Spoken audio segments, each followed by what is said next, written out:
Ladies and gentlemen, joining me on the line as he does. Shut up! I'm trying to do the intro.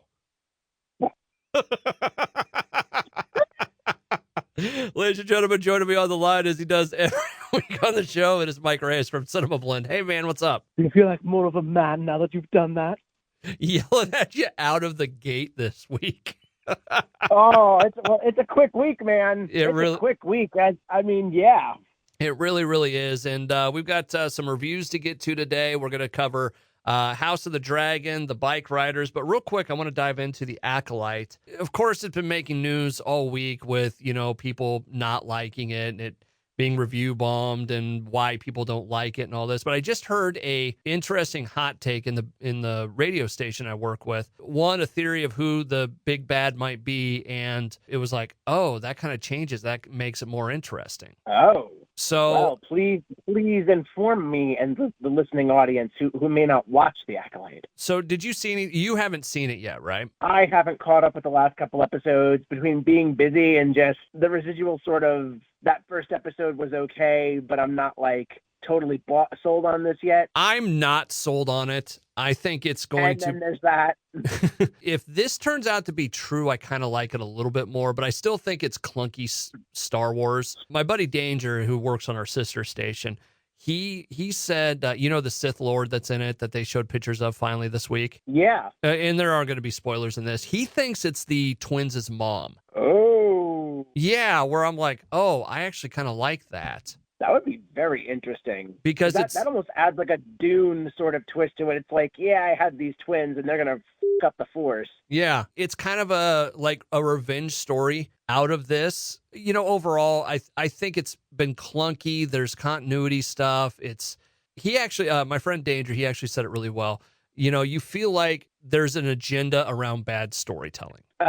Elaborate on that a little more. It's just like they have an idea or whatever. And I'm not talking about any of the stuff that people are, the space lesbians and all that. This isn't going that direction because the reasons I don't like this show have nothing to do with that. Okay. Oh, I didn't think so, but I felt like what you were saying was they're putting an agenda above the storytelling. It's like, and that's what I wanted to clear up. And by agenda, I mean, we have a direction we want to go. Yeah. We just don't know how to tell a good story around it. So it's like, okay, we've got an idea. We just don't know how to get there.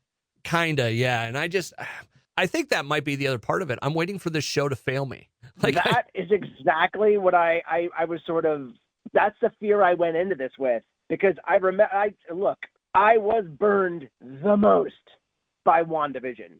Because of the fact that it started where it had this great core. You've heard this plenty of times. People, you can listen to other episodes to get this story, but great initial concept, and then it just petered out. It felt like they had no interest in that concept anymore, and it became, okay, we're just going to sort of do general homages to these other eras of sitcoms and...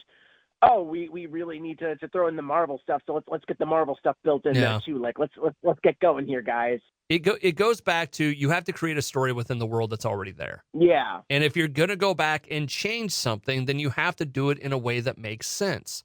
And I know that I use the Star Trek analogy a lot, but when they wrapped up Picard, they brought back a ship that had been destroyed, but they did it in a way that made sense in the universe. It didn't require me to go, okay. The choices they make. So when you do some of this stuff, and they were talking about the one character, in the prequels, who's apparently in this, a younger version of himself, talking about, well, the Sith weren't around or whatever. It's like you have established storylines, and if you're going to put someone in that's already in this, then it better make sense. Yeah. So I don't know. It's again, I'm waiting for this. I'm waiting for the somehow Palpatine came back moment. I was going to say, are you sure this hasn't already failed you? And you just you're just not it's not sinking in, I guess, or something? Or are you just are you giving this a lot of rope? I'm trying. There are some series and stuff, like I said, I'm going back and rewatching Discovery from Star Trek. I did not like Discovery. The second time around, I'm liking it more but I'm not going to sit here and tell you it's great. I'm trying to give this a fair shake is what I'm trying to say. So. Well, yeah, because like once you get past that initial viewing, it's like, okay, where can I pinpoint the moments that are like really problems for me, and the moments that are like, okay, this wasn't as bad as I had given it credit for first time. Well, like in this episode, the evil twin, like just at one point she's like, I'm switching sides. It was like, that was it? You who have been dragging your across the galaxy trying to kill Jedi to prove yourself to the master, just like, f it, I'm out. You know, after I killed our featured guest star, I think I'm good. Yeah, it's just like, okay, I guess, but it's clunky is the way I look at it. You know, I'm sure there are people that are out there that like it and stuff. And like I said, the reasons I don't like it are for not the reasons that are circulating around social media. Oh, the space lesbians and all. I don't care about that part. If you're going to tell me a story and you're going to create a universe within this, create a universe within this that makes sense. That's all I want. And so far, your episodes have been kind of slow, pokey. And I'm sorry, but that Wookiee, when he has Jedi robes on, he looks like you got him off a cosplay floor. Wow. So, he hates Wookiees too, ladies and gentlemen. Oh, God. I hate Mike Reyes for sure. He's from Cinemablend.com on the line with me. Yeah. Him. Yeah. That's funny. Over on the other side of things with TV, I know you didn't watch it, so I don't want to spend too much time on it. But House of the Dragon came back for season 2. We had talked about this a few weeks ago that I felt like I didn't see a lot of advertising for it. But one quick story about it. My neighbors, they built themselves one of those porch TV setups. And I looked out the kitchen window the other night and I'm like, oh, they're watching House of the Dragon out on their back porch. Like, that's kind of rad. Oh, boy. But I'm trying to, it was, my wife sat down and watched me. I'm like, did you watch this with me? And she's like, kind of. I didn't really pay attention that much. And I was trying to remember everything that happened in the first season of House of the Dragon. And I'm trying to think of the best way to say it for me. Like, I didn't hate the episode. It's just, I'm not in love with it like some of the Game of Thrones stuff. Yeah, I haven't touched House of the Dragon at all. I'm a huge Matt Smith fan, and they've got a wonderful cast assembled here. But after those last 2 seasons of Thrones, I was just like, I am done with this world. You are not getting me back. You are going to have to do something huge, and nothing has been compelling for me. He set up a really interesting ending to that show. And what's funny is if you'd never had all the seasons of Game of Thrones up until now, people would have been shocked by the ending of this. Oh, but it's one of the. There's several different ways that statement could go. Since you've been in the world of, Game of Thrones for so long, it's like, okay. I get it. The Targaryens have a very special relationship with their family. It wasn't even that. Basically, they're getting this whole House of the Dragon thing done. And there's going to be spoilers right here. And I know you don't. You're kind of like me with this. Sometimes you don't give it. So, yeah. But he orders the death of the king's son, firstborn son, his heir to the throne. Oh, yeah. So these two guys make their way through the castle. They make the one lady point out, because they're twins, they're like, which one's the boy? She's like, and she just gives up the kid, and they murder this kid in the cradle. And then the lady, she just takes the kid and the other one and leaves. But there was a part of it that's like, you know what? Had Game of Thrones not happened, this would have been absolutely shocking. But in this moment, okay. Yeah. I mean, I heard more people were shocked about a dog getting kicked than that. Yeah. And that's fair, because that's a dog.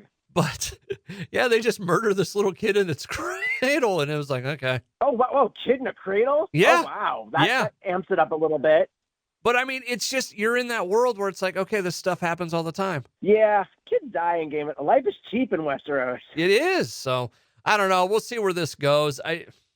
I want to like it because I want to like Game of Thrones. Does that make sense? Yeah. Like, the story they're telling is sort of boring. I imagine it's going to start to pick up because, they set up the war and now they're going to be in the war and have to fight it and all this. There's characters that you're like, I hope you just meet a grisly doom here. Yeah. Like, think of Game of Thrones with, like, the original series without any of the people that made it good. Ah. And I'm not saying House of the Dragon is bad. It's just like, it's You know what? It's not different enough. I think that's what it might be. Yeah. Because it's kind of same, You're different not day. getting That's enough- it. You're not getting enough excitement out of this. It's just, yeah, more Game of Thrones. Well, it's not. Shut up and eat your thrones. Yeah, it really is. Now that I think about it, it's not so much that it's bad. It's just I've seen it. Oh wow, there's a fight for the Iron Throne. Haven't seen this before. Oh wow, this guy Kids backstabs this died, guy. People want the crown. Da, da, da. So we'll see what happens this weekend on the show. I'll be watching. I mean, I'm like that. So Mike Reyes from Cool. Cinemablend on the line with me. The movie out this week, the big one. I've seen one trailer for it. It looks kind of badass, and it's got Tom Hardy in it, right? Yeah, you are correct. That is the Bikeriders. That is the film that you indeed saw a trailer for. Thanks. All right, smartass. How was it? It's good.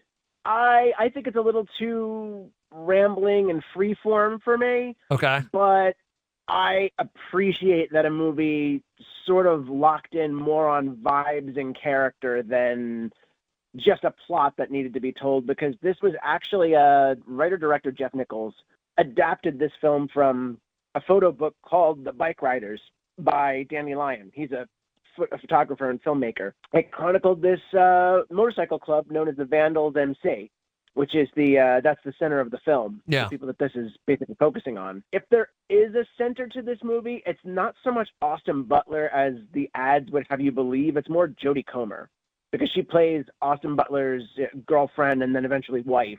And she's the one that's recalling this story of how the club was the state the club was in when she met him, and then where things sort of go from there. And the way I've described it to people is it's almost like if you took Easy Rider and you mixed it with Goodfellas. Yeah. That's basically the sort of feeling that they're going for here, because it's very much focusing on an era that was, and like the big changes that came and the big power struggle and sort of little incidental stories that happen on the way. Okay. It's also a very killer audio mix to listen to in a theater. I will say that this is definitely like, it's an experience. It's more of an experience than a plot. And if you're ready for that sort of thing, and if you're like a big fan of Austin Butler or Tom Hardy, because they get a really cool subplot together where it's sort of like a brothers or like a father-son sort of thing with the way that they pal around and the loyalty that's between those two. Nice. No, it looks cool. I want to go check it out. Mike Reyes from Cinemablend on the line with me. You know who...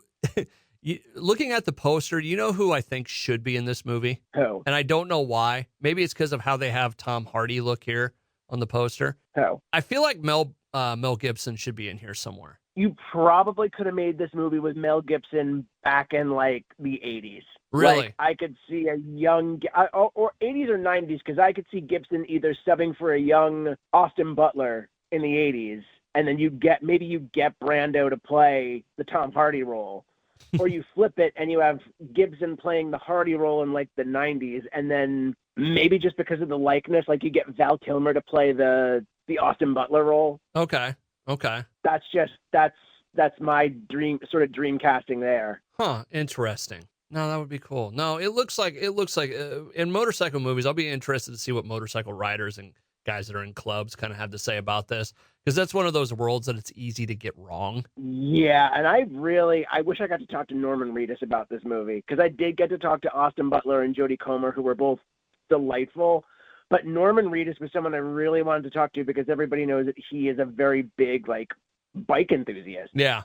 And it would have been cool to ask him, like, were there moments that you were sort of like unofficial technical advisor watching this film, and it's like, well, really, they should be riding the bike like that, and I don't know if that's like appropriate to the equipment, and just I would just love to hear the man geek out about it. No, I would too. Mike Reyes from Cinemablend on the line with me right now as we talk about movies and TV and everything in between. Sadly, this week we had a death in the entertainment world, and it's a big one. Donald Sutherland passed away. I am still in shock myself, because I was traveling for work yesterday. I had to go to the city for a screening. And then just as the lights came up and like was getting out of the movie I was watching, I look at my phone and it's like Donald Sutherland, Hunger Games, MASH star, dead at, I think he was 88. 89. And 89. And I'm sorry. He was 88. He was close to 89. He was about a month away. I was just rushed because, you hadn't really, obviously, he's someone that is probably very guarded about his his personal life and doesn't exactly, give big updates like that. But the whole, just out of nowhere, seeing Kiefer Sutherland's tribute to his father was just crushing. And what made it even more sort of gut punchy was Matt and I did an episode of Invasion of the Body Snatchers recently on Overdue Rentals, and we were just gushing about the man's performance in that movie. And that's one of the big performances that I remember being most impressed by as a kid. It was like that. It was Outbreak, because he plays that wonderful sort of smarmy general in Outbreak. Well, that's what I wanted to ask. Because Donald Sutherland's one of those guys that he's done a lot of stuff. What do you think he's going to be remembered for? I think he's going to be remembered for a lot. I think you talk to someone, and the best way that I can describe that is the fact that he has been such a vital talent through several decades of his own career. I mean, coming up as a kid, I think maybe his appearance in The Simpsons was the first thing that brought him to my mind. And then, of course, my dad and I go see Outbreak. He's in that. And then that sort of opens the floodgates where, like, my dad loves him in Kelly's Heroes. And then you've got him in other stuff like The Hunger Games, which a lot of kids now would probably know him for. And then, of course, there's a whole bunch of other causes. Like, he was a very big sort of political activist during the Vietnam War, and even made a film with a stage play with, like, Jane Fonda about it. Yeah. And there's a wonderful story. Go on. I was just going to ask, is it going to be more of is the answer to that question, it kind of depends on what era you grew up with him? I want to say yes.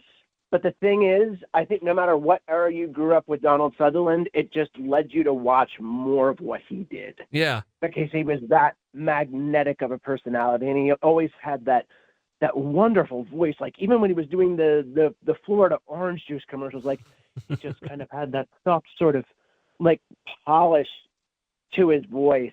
And then you go back and watch him in something like Invasion of the Body Snatchers or Animal House. The dude was, like, handsome, full head of curly hair, and, like, the handsomeness never went away, but he sort of went for more, like, reserved sort of straight hair. Yeah. In like his later years. But, like, you cannot underestimate those Sutherland curls. I'm sorry. I mean, there was Space Cowboys that he was a part of. I don't think you could mention a movie that he's in and I don't think you'd be able to say he was bad in that. Like, he's one of those people where the movie may not have been that good, but at least you saw Donald Sutherland's name there, and it's like, I'm ready for that. Buffy like, the Vampire Slayer. Probably go, yeah. Oh, dude, he was so good in Buffy the Vampire Slayer. And not to mention, like, even mentioning the Hunger Games, he's great as President Snow. Yeah. Like, there's a reason that you follow that character in a prequel, because that character, he wasn't just the heavy. Like, and it's also just wonderful to see him sort of explore this character where he was like, yeah, I know what I'm doing is seen as cruel by some, but this is the system that we're in, the world that we're living in right now. This is what I think is necessary. And do you think you can do better? It's like he always saw the nuance. And there's a wonderful story that I retweeted over on Twitter about how a Canadian journalist struck up a friendship with him because of some sort of, there was a voting ordinance that was upheld where I think expats who were out of the country for 5 years or more couldn't vote in Canadian elections. And Donald Sutherland, like, wrote a letter to the editor to his publication, went to him and was like, look, your editor or these other editors said that they wanted to edit my work. I was wondering if you could post it unedited. And through that experience, this guy befriended Donald Sutherland and, like, was invited to the Hunger Games, one of the Hunger Games premieres on that. And, like, it's just a really nice story about someone that seemed very personable and very dedicated to craft, but also had very big convictions in life. I get you. And he's mythic. He is mythic. He will always be mythic. His voice when he was being evil but nice always reminded me of a snake. Watch Outbreak again, because he gets this wonderful scene with Morgan Freeman, and he just looks at him, and he's like, you sentimental, silly son of a bitch. And the way that he says that line, just really, it glides. It's like, I'm not supposed to like you, but I'm starting to see your point a little bit, and I don't know where my dog is in this fight, sir. Mike Reyes from Cinemablend on the line with me right now as we have a quick episode this weekend. To Donald Sutherland, we wish you nothing but the best in the great beyond. You're here. Mike, is that where we want to end this week, or is there any other stories? I mean, unless you want to go with something else, I mean, I'm sure that we could pluck anything. Really, I'm sure we could just grab anything. I mean, next week we got Horizon coming, Kevin Costner's new Western, which I'm going to be very excited to give you my thoughts on that, because that was a movie I was in the city for yesterday. Long story short, my buddies and I were talking about it yesterday, and they were like, I don't care what Kevin Costner does. If it's a Western, I'm going to watch it and I'm going to like it. Dude, I'm not going to go into length because we're going to talk about it next week, but you're not under any kind of thing right now, are you? I don't think I'm under embargo because it premiered at the Cannes Film Festival. And it's been a kind of divided reaction. Okay, well, all we're going to say is you're excited to talk about it next week. Is that fair? Oh, I am very excited to talk about it next week, and I'm very excited to talk about the interviews I'm doing this weekend, because this will be the second time I get to sit down, even though it's through Zoom, with Kevin Costner. Oh, that's awesome. I'm very jealous of that. Mike Reyes from Cinemablend joins me every week to talk about the world of movies. Again, short episode this week. We just ran into some stuff, and yeah, here we are. But hopefully have a good weekend. And Mike, thank you so much. Thank you too, man. See you next time.